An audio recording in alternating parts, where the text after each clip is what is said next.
Greetings, YouTube. So, you've done something problematic. You've been called out for something you've done.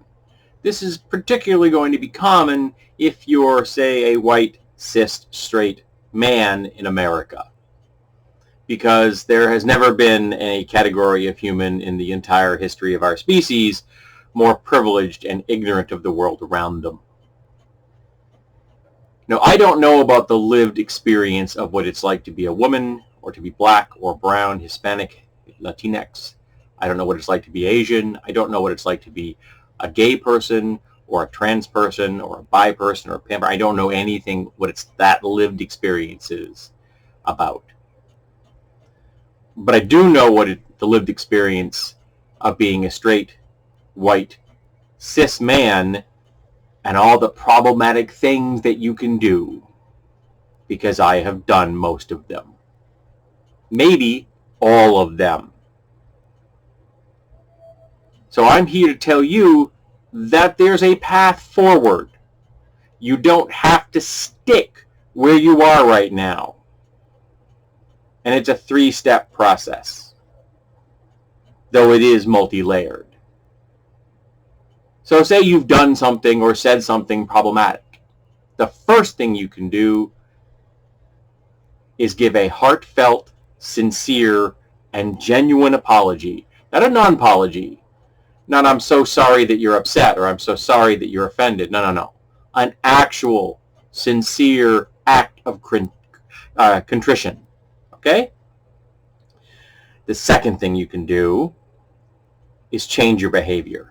Because if you don't do that second thing, then no matter how sincere the first one sounded, it was an act of bullshit. Maybe it was an act of bullshit that was deliberate, or maybe it was an act of bullshit you've just convinced yourself was the real thing because you don't want to face the hard truths of the world around you. But unless you change your actions, you don't do that problematic thing again, it wasn't a real apology. And the third thing you got to do is learn. Find out why the problematic thing you did was problematic. Not just because somebody told you it was problematic. Do the research. Don't expect that person to teach you.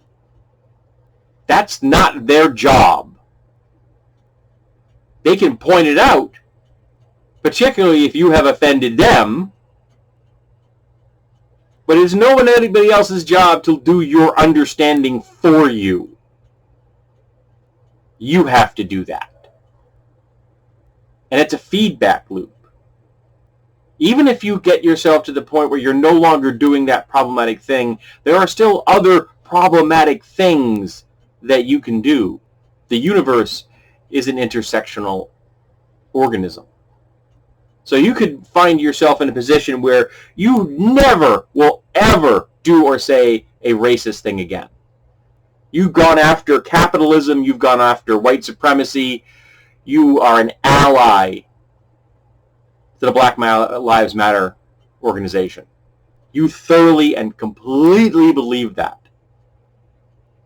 You've done the work. That doesn't mean that you still can't be homophobic or transphobic, Islamophobic, or misogynist or sexist. Just because you've tackled one thing doesn't mean that there's another long list of things that need to be addressed. And you have to understand how all of these things intersect, hence the word intersectionality. That the type of sexism that a white woman experiences is going to be different than the type of sexism that a black woman experiences, or an Asian woman. And the type of kind of bigotry that a gay person faces is different than the type of bigotry that a trans person experiences, or is in a Muslim experiences in day-to-day life in America. And you have to understand that. They are not separate. They are interwoven, and they are complex. And you're gonna screw up again. I know I have. It doesn't ever end. You can think you've done all the possible work you can do, and then you'll screw up again. And you'll do some more work, and then you'll screw up again. And that's called growth. But if people have seen you do the work, if people have seen you grow, they will be more inclined to help you. They will be more inclined to cut you slack when you screw up again, because they've seen you've done all the big steps, and now you're working on the smaller, finer granularity of the world around you. And that's important, because then they can be your allies.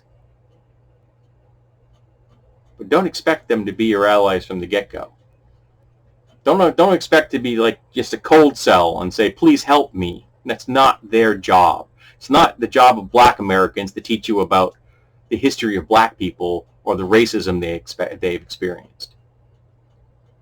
It's not the job of women to explain to you what it's like to be a woman in the world. They've been telling us this for centuries, and we've been ignoring them.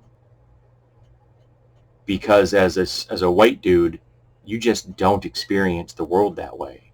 You don't experience racism. You don't experience misogyny. It's invisible to you. You just don't see it. You are the fish in the water that never notices the water around you.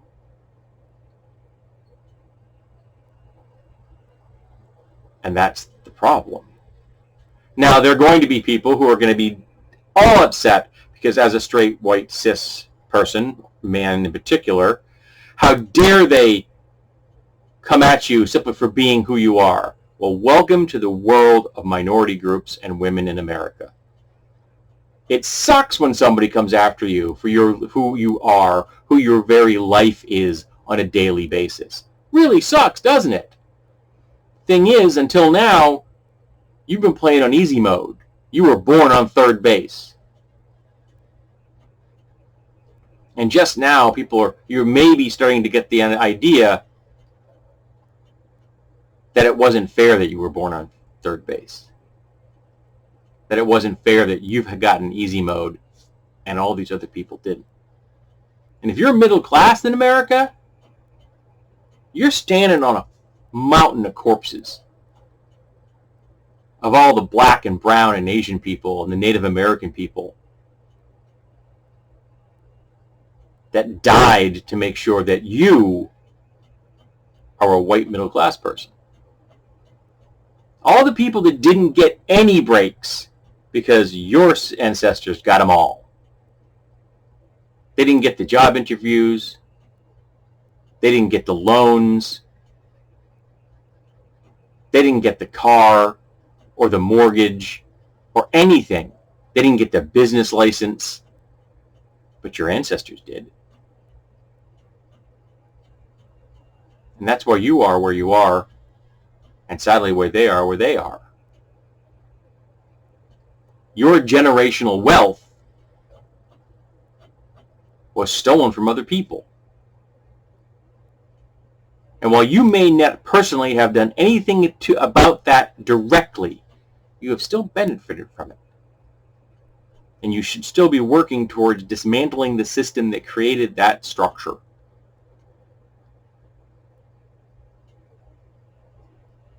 And I'm not perfect. Not by a fucking long shot.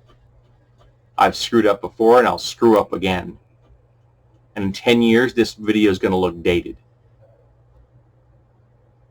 But right now, this is what I need to say. This is what I need to tell my fellow straight, white, cis people, particularly the dudes. Your lived experience is not everybody else's lived experience. And I didn't even begin to have an inkling of that until I was in my 20s. It never occurred to me that women or black people had a different world than I did. Nope. And you're talking to big fan of science fiction and fantasy who spent all of his free time delving into the concepts of trying to live in the shoes of another person who was completely and utterly alien from me. And yet I couldn't see the lives of women and black people in the world around me. It was a real privilege.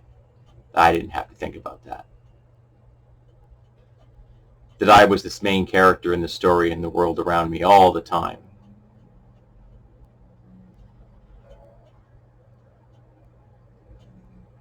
You're not. Never have been. And it's time to change it.